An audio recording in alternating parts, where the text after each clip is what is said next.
And I am an unusual participant in this conference, and I'll get to a couple of slides on that in a second. But I want to talk first about a trip I did earlier or later in October of 2021. And CBS's 60 Minutes had invited me down to Page to be interviewed for a short segment they wanted to do on the river. And I stopped at a number of places along the way on my drive down just to look at Lake Powell, because I think you all are probably aware it dropped well over 50 feet that year. And this opening image here is from the Bullfrog Marina car ferry. You may be aware there's a ferry that used to operate from Bullfrog over to Hall's Crossing. And I was just amazed that the ferry ramp just ended and the lake was like nowhere in sight. You can see it off there in the distance. And the second image is from the top of that same ramp here. You can see Lake Powell off in the distance.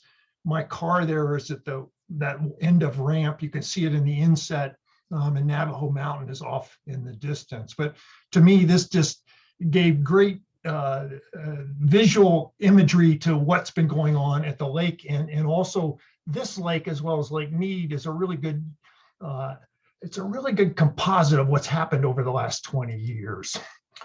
So I talked a little bit about my background. These photos are from decades ago. I'm proud to be a guide lifetime member of the River Guides. And that guide membership comes from 45 trips I did between 1972 and about 1992. I first went down the canyon as a 15-year-old. I really didn't want to go. My mother dragged me along, and just a few years later, I was a guide. And I ended up working for Ken and Mark Slight on a number of trips. I'm in the middle here of this image here. In the top, you can see me obviously on the right. Later, I did some trips with the Dories toward the end. I think I did a trip actually with Gary Bolton, who's on this call, with Wilderness World. And the other aspect that's kind of unique to my background is I'm the son of Morris Udall. He's here in the lower right. He was a congressman for 30 years from Arizona, instrumental in getting the Central Arizona Project through the Congress. Later widely known for being a very well-known environmentalist. I will tell you his days along with his brother, my uncle Stuart Udall, around the Central Arizona Project were not his high moments. I'd love to talk with you all about that, but that's a different talk altogether. So anyway, it's really fun to be here. So let's get on to how climate's impacting the Colorado River. I think you probably are all aware that last August, there was a momentous decision made based on the Bureau of Reclamation's 24-month study. And that study projected Lake Mead would fall below elevation 1075 on January 1 of 2022. And as such would trigger the first ever what's called Tier 1 water shortage. And The Economist covered this, CNN, Washington Post, New York Times, Circle of Blue. I mean, the world is really interested in what's going on in the Colorado River. And I spend probably 2 hours a day on average dealing with journalists right now because of this long-term drought, which has the fingerprints of climate change all over it. This slide is mandatory in any of the talks I give. I'm sure you all are pretty well familiar with the basin. All those red arrows are big diversions, and much of the water that originates in the basin is actually used outside of it. There's 7 different states, 2 nations, 30 tribes. We used to think 29, 30 tribes. Something like 12 of those tribal water rights are still not allocated. It's a tiny, relatively small part of the continental US, 8%. The annual flow is roughly the size of the Hudson. The worst drought in the gauged record started in the year 2000. It's roughly a 19% decline annually. 40 million people depend on the river. Every major city in the American Southwest, many of whom are out of the basin, like the Front Range of Colorado, where I live. 50% of our water comes out of the Colorado River system. Salt Lake gets water. Albuquerque actually moved off groundwater not too many years ago, and it relies on imported Colorado River water. It gets pumped uphill 330 miles to Tucson, where I grew up.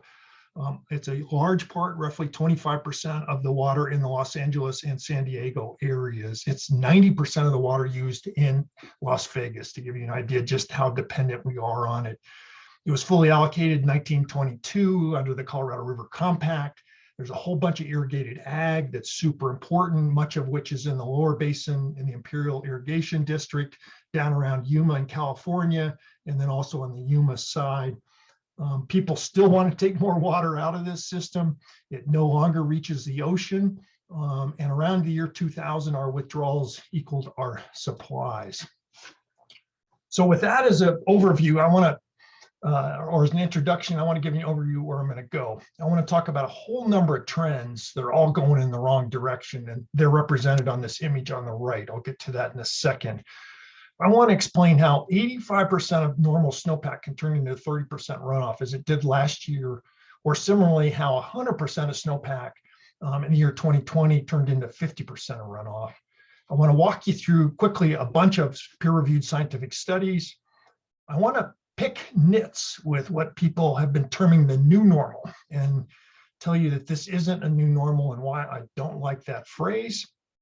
I want to talk about a number of worrisome projections for future flows out of the river, maybe touch on what to plan for, and maybe touch on rethinking governance, depending on where this is all going.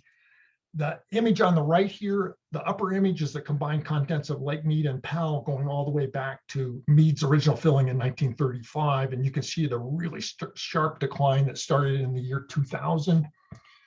The second image there is the upper basin natural flows. And these are flows that are measured at Lee Ferry. They're recreated from gauges as if humans didn't exist. They're really important for science. They're sometimes called virgin, but nowadays natural flows. And you can see the declines there starting around 1980, the sharp declines. Upper basin precip is the third image there, labeled C. And since the year 2018, it's really been bad. It was a little bit bad up to about 2018, but since then it's gone south. And then the final image there are upper basin temperature. So I'll deal in detail with all of these shortly. So here's the combined Mead and Powell volumes, 1935 to 2021, same images before, just blown up. And in January 2000, Powell and Mead were 95% full, 47 million acre foot there, shown by the red arrow. By April 2022, Powell and Mead will be less than 30% full at 15 million acre feet. And those dotted lines there are various projections for where this is headed. That's 32 million acre feet. So twice the annual, roughly 20th century annual flow of 15 million acre feet or 1.4 million acre feet per year. And you can see it right there. And there's something else that's not quite as obvious in this huge decline, which is there was never a 2-year period in which this system recovered.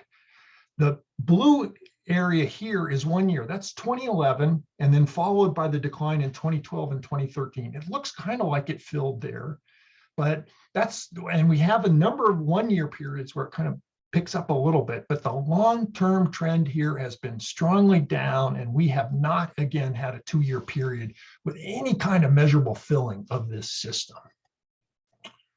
So I just want to show quickly a photograph at height, and I just showed you the bullfrog flight pictures, and I think at the very end I've got one down at Waweep as well. You probably know where these are, some folks don't, so I just thought I'd show that here quickly. So there's an overlook near height, and we're looking up into Cataract Canyon. I suspect some of you run Cataract, the bottom of Cataract Canyon lands off there in the distance. On the right is a photo I took in October. It's 155 feet low, the reservoir. And left is a stock photo I found that must have been taken around the year 2000, showing Powell at full pool. And I think it's Jack Schmidt who's told me that the river here on the right actually should be over here.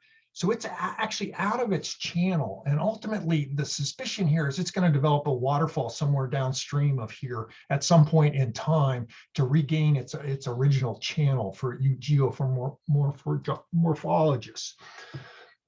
Same spot, turn to the right and looking off at height, boat ramp here on the left, looks like a landing strip. Here's the river again in size. And then on the right here, taken from the end of the height boat ramp itself. So now I want to move on to one of those trends, or the second of those trends, the natural flow declines at Lee Ferry from 2000 to 2021. Each bar in this chart is a year going all the way back to 1906. The vertical axis is the flow in millions of acre feet. So how different are the last 22 years from 1906 to 1999? And the answer is the mean in the 20th century was 15.2 million acre feet. It's now 12.3. That's a 19% decline. And you can see the two periods there in blue. What's interesting is that the high flow years now, greater than 15 million acre feet, we have half as many of those. Low flow years, less than 10, are 2.5 times as frequent. And if you just try and reconstruct the years we've had since the year 2000, using the data from 1906 to 1999, using a really simple random sampling technique, Monte Carlo technique, it's 1 in 1,500 years. And also interesting is the worst 22-year period in the 20th century was 13.1 million acre feet. Again, our worst period since 2000, 12.3. That's 800,000 acre feet per year, or 17.6 million acre feet total. It's a lot of water. And the discussions we'd be having now about Lake Mead and Powell being so low, they'd have more than twice as much water in them if we had only experienced the worst 22-year period in the 20th century. So there's no analog here to the 20th century. These flows are completely different. There's another set of flows that are equally interesting, and these are the so-called unregulated inflows into Powell. This is what would flow into Powell if there were no upstream reservoirs. The actual inflows into Powell's with the effect of upstream reservoir operations removed. These include demand. So they're effectively the gauge flows into Powell slightly adjusted. And if you add upper basin demands back into this, you have something like our natural flows. The average over the last 22 years is 8.4 million acre feet, shown in blue. And what's so interesting about this is that these inflows tie directly into the Colorado River Compact Section 3D, the so-called non-depletion provision, or the section that requires, at least we used to think, the 75 million acre foot delivery out of Glen Canyon Dam to Lee's Ferry every 10 running years. And the issue here is that you cannot release more from Lake Powell based on what flows in, less what goes out. And that number, based on the last 22 years, you'd be able to release 7.9 million acre feet per year. And it's less than this 3D, what we've often thought was a requirement. And in the next 5 years, we can actually see that a potential violation of 3D would occur, leading to pretty intense negotiations amongst the upper and lower basin states. So what about precipitation? We have the worst 22-year running average from 2000 to 2021. That's this tan area over here on the right. And the low years are record-setting and numerous. So 2018 is the single worst year since 1895. 2020 is the bottom 10. 2021 is in a bottom 20 year. 2012 bottom 10. 2002 bottom 10 and 2000 bottom 20. You can see them all there with the red arrows. And fully a third of the years since year 2000 are bottom 20. And take that blue box and now move it over to the left just visually. And just look how different that is, how frequent these are and how low they are. And the other thing I want you to look at is look at the highs. The highs are lower than most of the 20th century highs. Move this blue box off to the left, and there's not a whole lot like that looks like it. What about temperature trends? So we've seen really large trends since 1970. They're up 3 Fahrenheit, 1.7 Celsius. There's the linear line, 3 Fahrenheit. And also, importantly, shown by this blue circle, not a single year after 1999 is below the 20th century average. And going forward, we will not see, it will be, I bet you we will not see a year below the 20th century average as it continues to warm. So how can April 1 snowpack of 85% of normal turn into a 30% runoff year, as we saw last year? And this image here is of snow water equivalent measured on the vertical axis, the amount of water in our snowpack above Lake Powell. We had 13 inches of SWE in 2021 in this blue area. And yet we got so pretty close to normal. The median is in purple, and actually 2020, what is there? Well, the median's in purple. So we used to think in the Colorado River that only winter precipitation mattered for our runoff, that, yeah, it rained in the summertime, but it didn't really lead to any runoff, and therefore it wasn't really all that important. That was what we used to think. What's important to note is that in the upper Colorado River Basin, precipitation falls evenly every month. Only June is slightly lower than the other. We get about an inch of precipitation over the whole basin.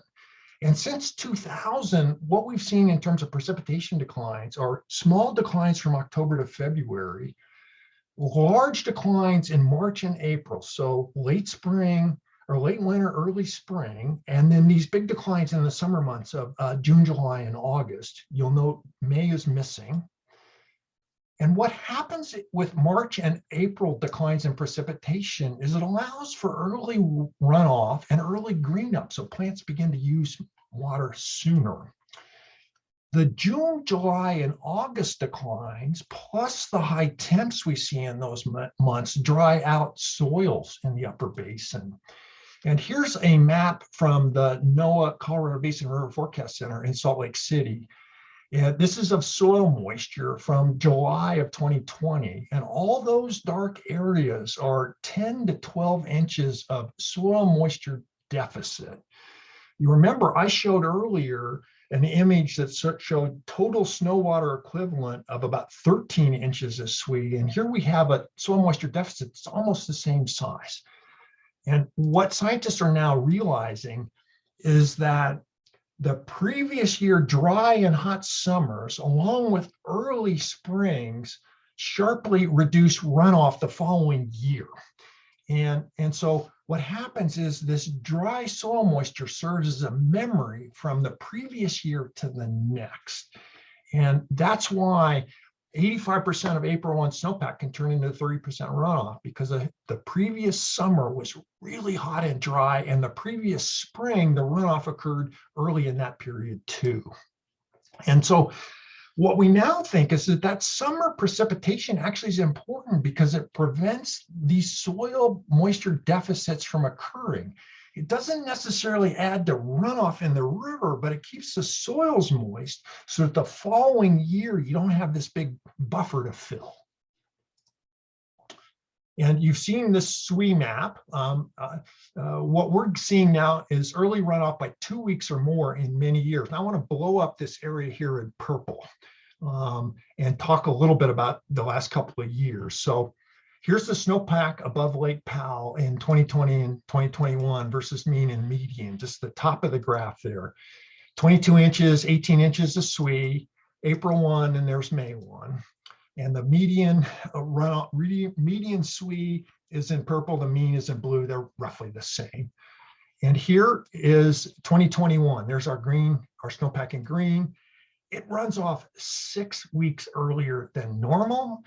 And here's 2020, that little red arrow is about 2 weeks earlier. So all these really bad runoff years have this very early runoff pattern to them. And you can see it as the snow starts to melt in the upper basin.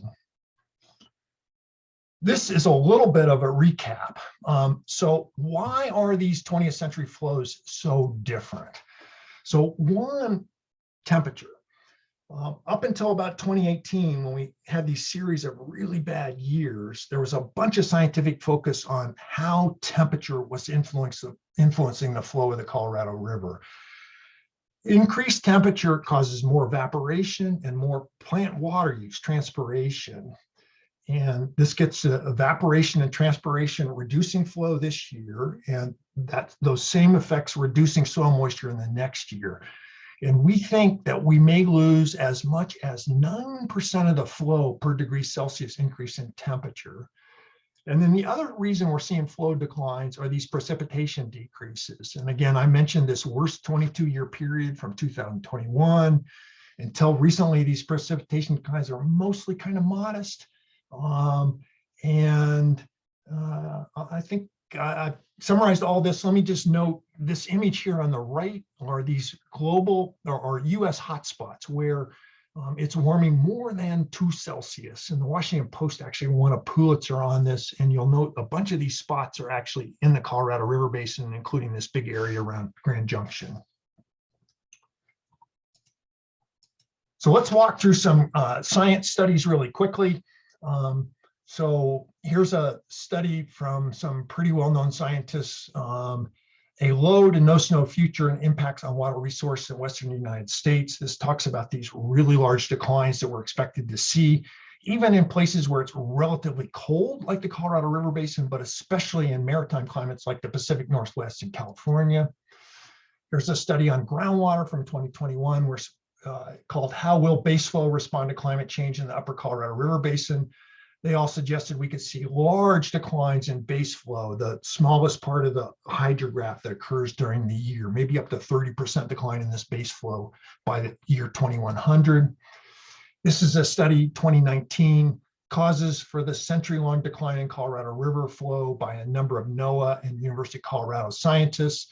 And this study, as others, found that about half of this flow decline we've seen since the year 2000 was due to humans.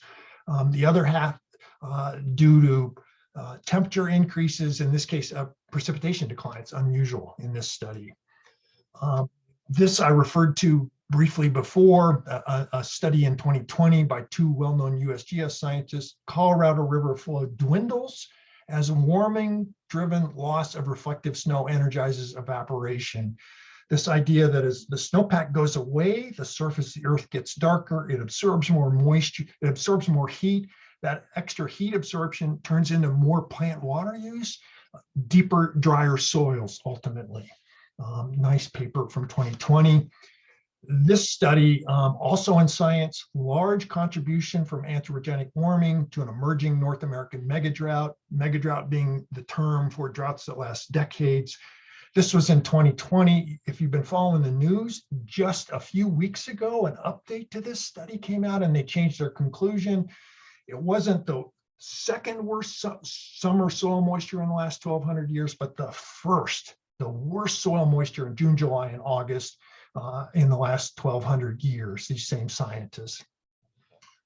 This study from 2016 said for a given amount of precipitation, we're getting less runoff in the basin. And it happens both in high flow and in low flow years.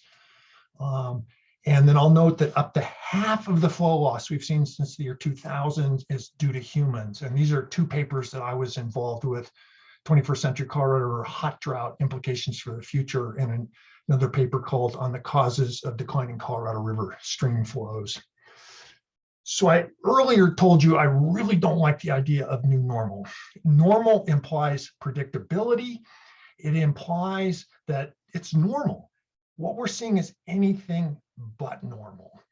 If you want to call it be cute, call it the new abnormal, but it's not normal. It's going to continue to change as it continues to warm.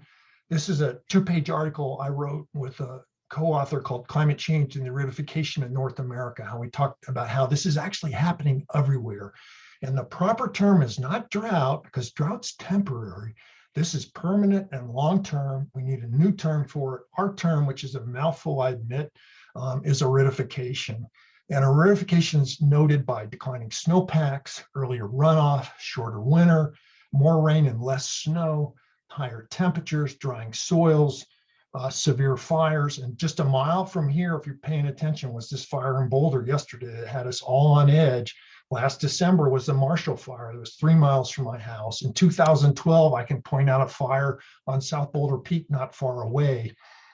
And just last summer, there was another human set, less than quarter-acre fire a little ways from my house. So these fires are everywhere. I feel like I'm completely surrounded by them. Forest mortality, Kimberly talked about that. A warm, thirsty atmosphere helps drive this, because as it warms, the atmosphere wants to hold more moisture, so you get more evaporation. We believe storm tracks are moving northward and expanding what are called Hadley cells, and as Kimberly was talking about, and then mega drought. So all of these are features of aridification. Here's some quick projections.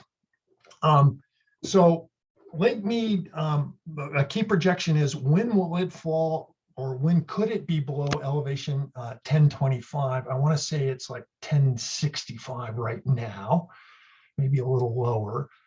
What's the problem with this? Well, we don't actually have great rules to operate this system if Mead falls below that. And so according to reclamation, we have a greater than 25% chance starting in the year 2023. And this is a big table of numbers they put out in the fall of 2021. They've been slightly updated, but frankly, the results aren't any different. And right there, you can see Lake Mead less than 2025 in August of 2021, or that's actually their run, 25% chance by 2023, 44% by 2024, 60% chance by 2025, and 62 by 2026. Again, we don't have the rules to operate this system if this happens, and yet our projections indicate we're likely headed. Or what about Powell below 3525? You're probably aware, right? We're below that right now. It'll come back above it this year somewhat with runoff, depending on how that actually plays out. The problem is we lose generation somewhere around 3490, but reclamation talks about 3525 because they want a 35-foot buffer on top of 3490, just because we don't really know when we lose power at Powell.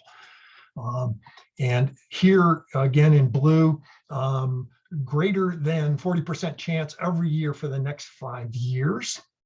And I think that these numbers have actually gone up based on this year's fairly crummy 70% projected runoff right now. I earlier talked about this Colorado River Compact 3D 75 million acre foot per 10-year delivery commitment or obligation, as some people have called it, at Lee's Ferry. Part of the problem with violating this is we don't really know what this clause in the compact means. It's actually described as a non-depletion obligation. It says the upper basin states shall not cause the flow to fall below, but you can make a very powerful argument right now that if the flow were to fall below this number, it wouldn't be because of upper basin water use, it would be because of climate change. And of course, that was never anticipated in 1922. And as I earlier suggested, this could happen in the next 4 to 5 years. And I'll just note these 3 events I talk about, they're not independent. If one of them happens, the likelihood of the others happening all goes up. One other point I'll make is that I think the reclamation's modeling that produces these numbers is actually using inputs that are too rosy. They're actually using inflows from the 1990s as well as inflows from the 2000s. And a number of us have said these results have too much water in them and again, are too rosy. So what happens if this drought were to continue and we have the current operating rules, which expire in 2026? What happens if we would just magically implement those rules out into the future? And this graph shows that the combined storage of Powell and Mead, roughly 15 million acre feet, would slowly descend to about 6 million acre feet, or about 10% of the possible contents of the 2 largest reservoirs in the United States. And this graph is premised on again, a continuation of the hydrology we've had since 2000, increases in upper basin use of about 1 million acre feet per year. And this comes out of what's called the Upper Colorado River Commission. And then these are the existing rules, IG interim guidelines, DCPs, the drought contingency plan, and we averaged the results here. And clearly this should be unacceptable. We just can't have reservoirs upon which 40 million people depend at 6 million acre feet. Hey, Brad, what about future Lee Ferry flows and temperatures? A number of studies have made projections on where they might go. In 2017, in my hot drought paper with Jonathan Overpeck, we suggested you could lose up to 30% of the flow by mid-century because of this increased evaporative load, both due to just pure evaporation plus transpiration by plants, plant water use. And this projection assumed that no change in precipitation. We actually had the same precipitation as in the 20th century. The two USGS scientists in 2020 suggested, well, the flows might go up if we got really lucky and we see a lot more precipitation, but they also could go really down. They could go to minus 40%. And this projection uses both precipitation and temperature changes. This report here on the right from 2020, which is a really well done report, didn't give numbers, but said strong tendency towards lower runoff. And I'll note up in Basin temperatures, our current trend would see another 2 Fahrenheit or degrees Celsius by 2050, but that could double depending on how things work out. And you can see it there. So what are the take-home messages out of all of this? So my overview slide at the beginning had these different trends, right? The contents of Mead and Powell, temperatures, precipitation, and the natural flows. Those are all going in the wrong direction. We now know that the winter runoff or spring runoff is influenced by this early spring dry period and the previous summer heat and dry. This is not a drought, what we're seeing. It's not a new normal. If you want to call it new abnormal. And if you feel like it, try that tongue twister term, aridification, the long-term warming and drying.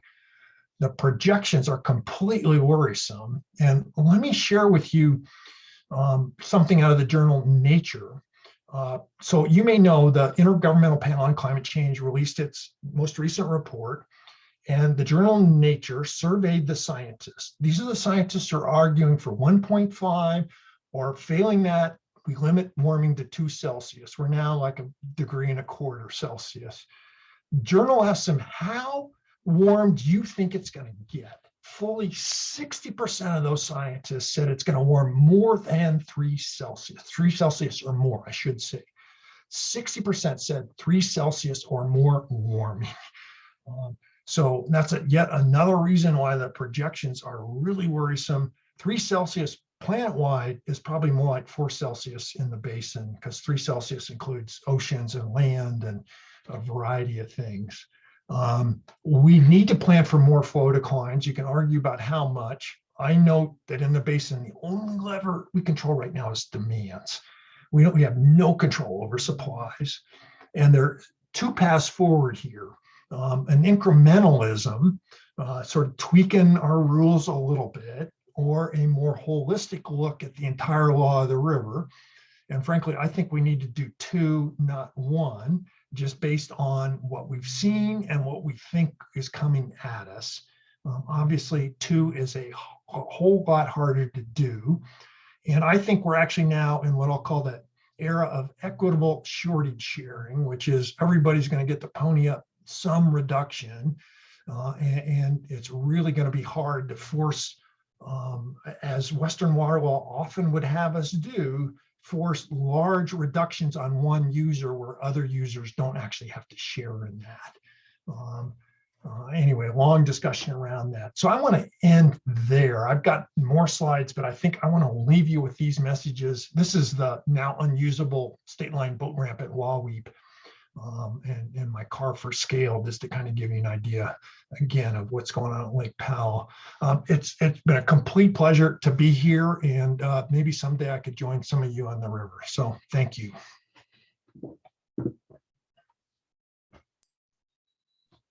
Brad, thank you. Thank you for sharing with us, for just the incredible amount of information that you really utilized that time so well. We have a little bit of time if you would entertain some questions. I know our community is just so invested and needs this information so much. So would love to invite questions from folks here. I guess, can I get the thumbs up from you, Brad? Is that all right? Yeah, absolutely. Great. So be it in the chat or come off mute. Let's take this opportunity with Brad Udall. Question? Brad, you didn't mention dust events on snowpack. Down here in Durango, the La Platas now look pink. I saw today that they're saying we have 100% snowpack, but how would you expect that to affect it? So there have been a number of interesting studies of the impact on dust on snow. I've actually co-authored a couple of them. And what we found was in one study that the Colorado River actually had already lost about 5% of its runoff due to human-caused dust. Dust darkens the snowpack. It means it melts sooner, it runs off sooner, it causes this same earlier runoff problem where you get green up and plants using water sooner, that then cascades into reductions in runoff.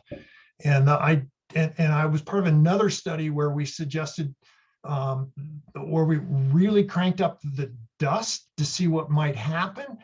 And interestingly, current dust seems to advance runoff about 3 weeks. If we actually could control dust, you could actually delay runoff. If you have a super dusty environment, you can have runoff up to 6 weeks earlier. And instead of a 5% loss in flow, you can have a 6% loss in flow. So you don't actually lose that much more. But what you do is speed the runoff up if it gets a lot dustier. And this dust is due to road building, human cattle grazing, sheep grazing. Most of the dust is coming out of northern Arizona, eastern, western Utah. It's not foreign dust. It's actually quite close. A lot of it ends up in the San Juans, just because that's really close to where the dust originally is. It's springtime when it's a problem because it sits on top of the snowpack. And as the snow melts, what happens is you have these different layers of dust, and they kind of collect, and ultimately you'd think the dust would kind of go down and end up in the bottom of the snowpack. It doesn't. It sits on the top. And so as the snow melts, you actually get a darker and darker and darker surface. It's kind of interesting how it works. There's some interesting opportunities here for maybe trying to counteract climate change. Actually, if you could clean up this dust and not have it happen. Pre-human, you can see because of lake sediments in the American Southwest, it's prior to North American settlement of the American Southwest, there's actually much, much less dust. And so we know it's sort of North American practices, grazing, a lot of grazing, road building, construction that have caused this. There's been some interesting work on it, and you and Durango are really in ground zero of the problem. Brad, we have another question from Lou. Big picture, what would you have us ask our guests to communicate to their legislators? And great question, Lou, and nice to see your name here.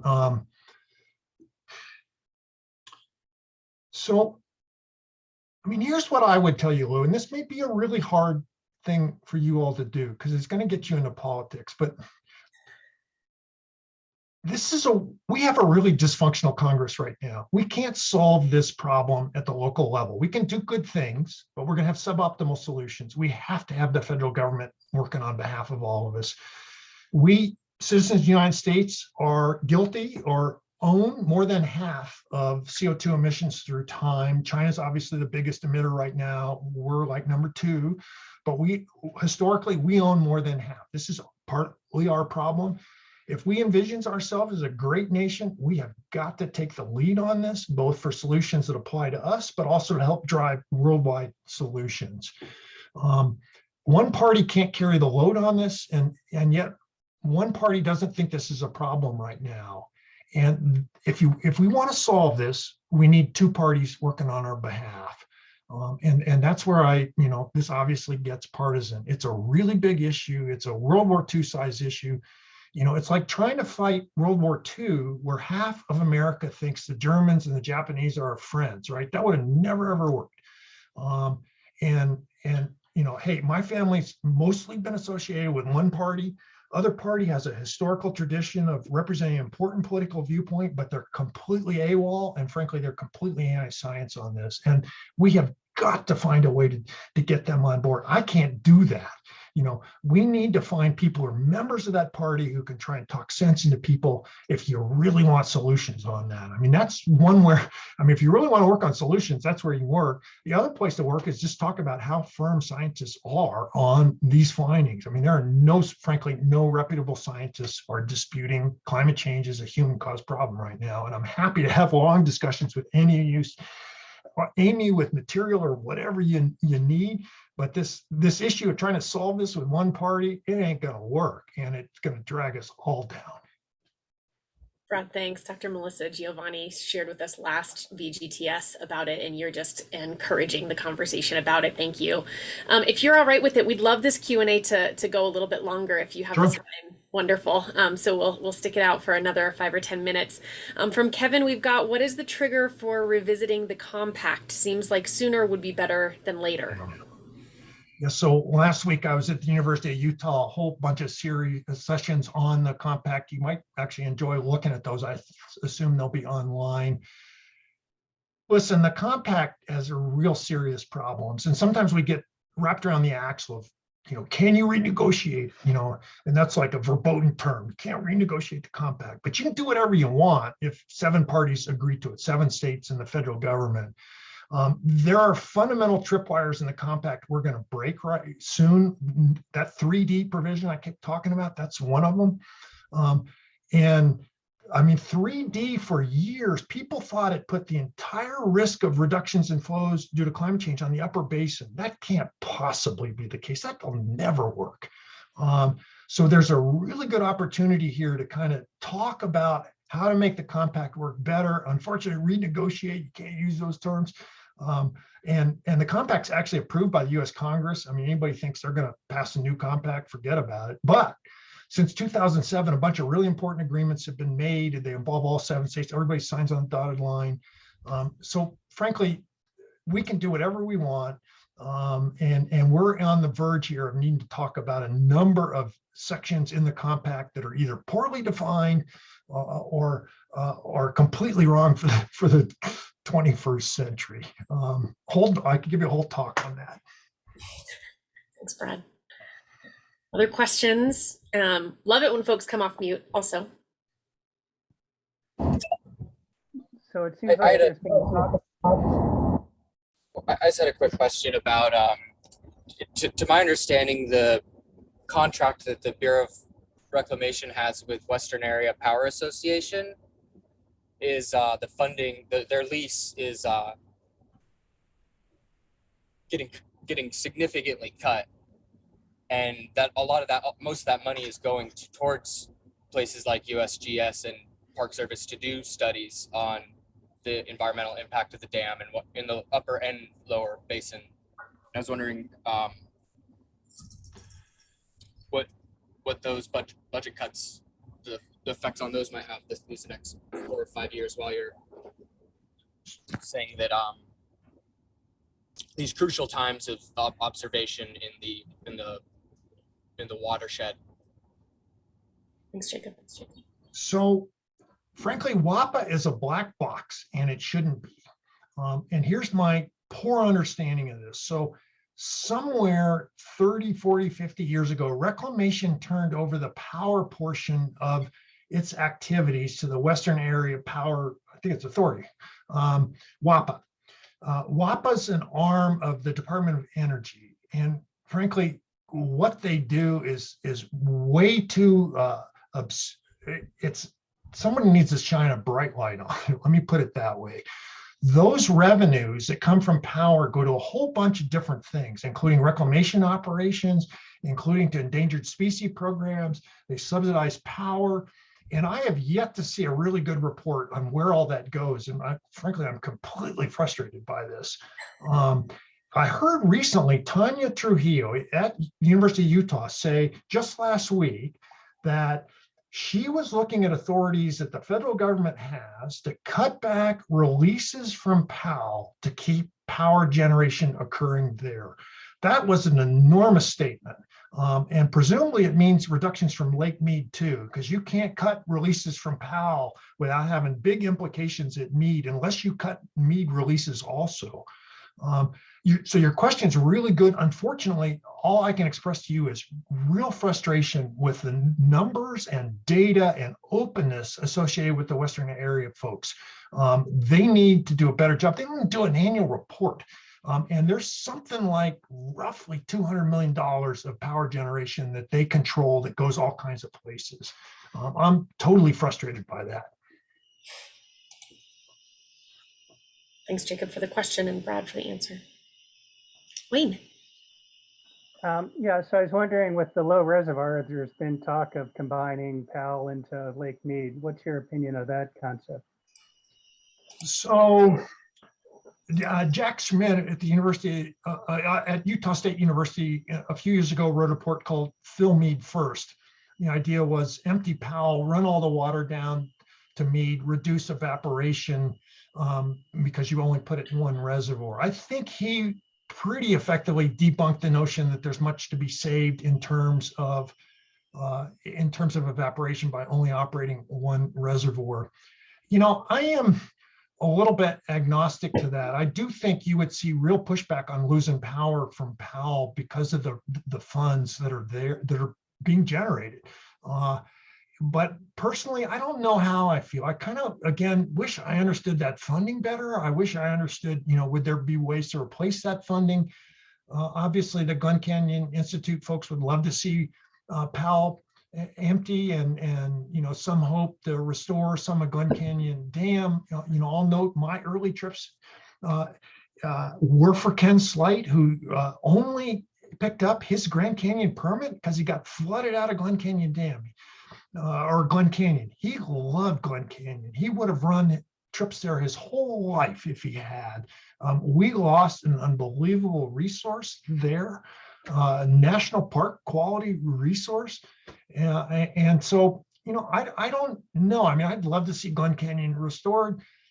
Today's water politics are super, super complicated, and it's hard to believe the Upper Basin would ever allow Glen Canyon to be completely emptied, other than, you know, Mother Nature telling us that's what's going to happen.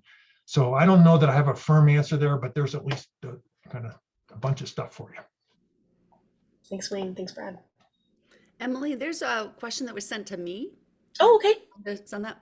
The question is, don't municipalities and cities need to cut back and restrict watering yards and such, regardless of federal involvement?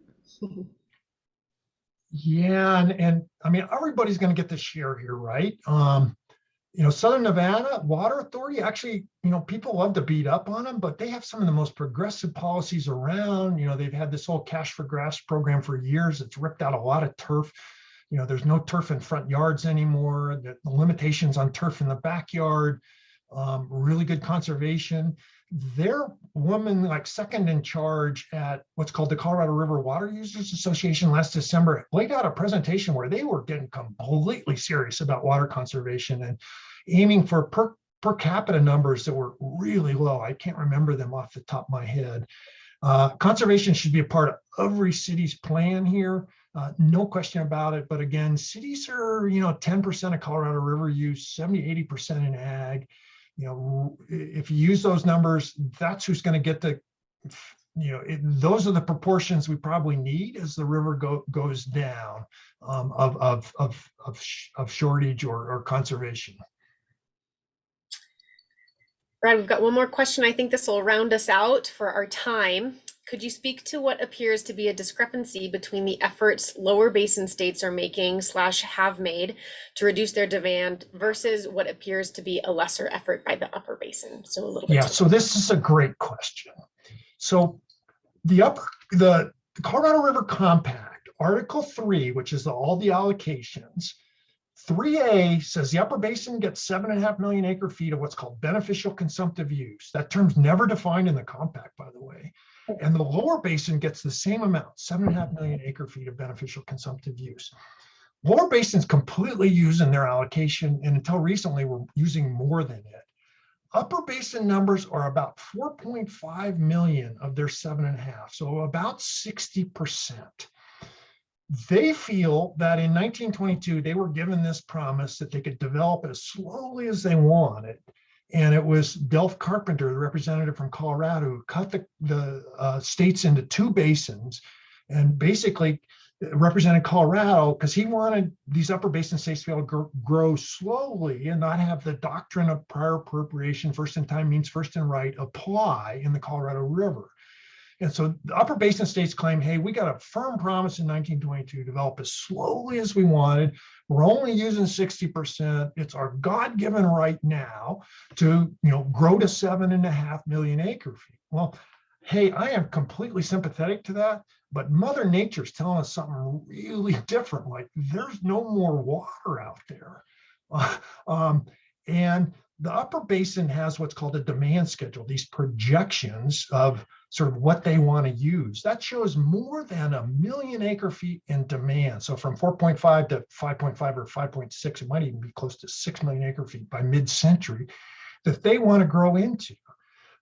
They're doing this despite a bunch of people saying, hey, we're gonna have a discussion about 3D and the 75 million acre feet at Lee's Ferry if you do that.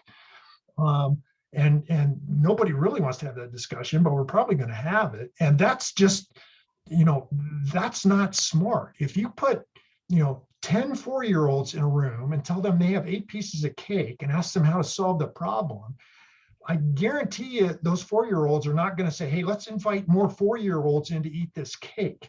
They're going to go, all right, we'll just each have a slightly smaller piece of cake. That's how we'll solve it. Yet the upper basin is pursuing this solution that even 4-year-olds wouldn't go for.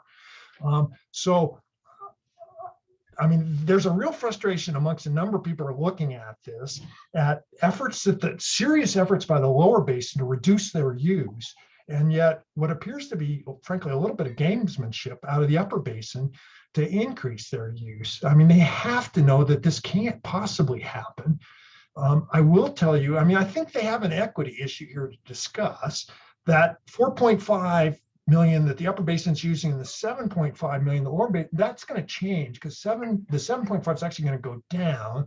So the 60% difference, or the 60% of upper basin use compared to lower basin use, will get bigger. It'll be 70 or 80% at some point in time as lower basin use goes down.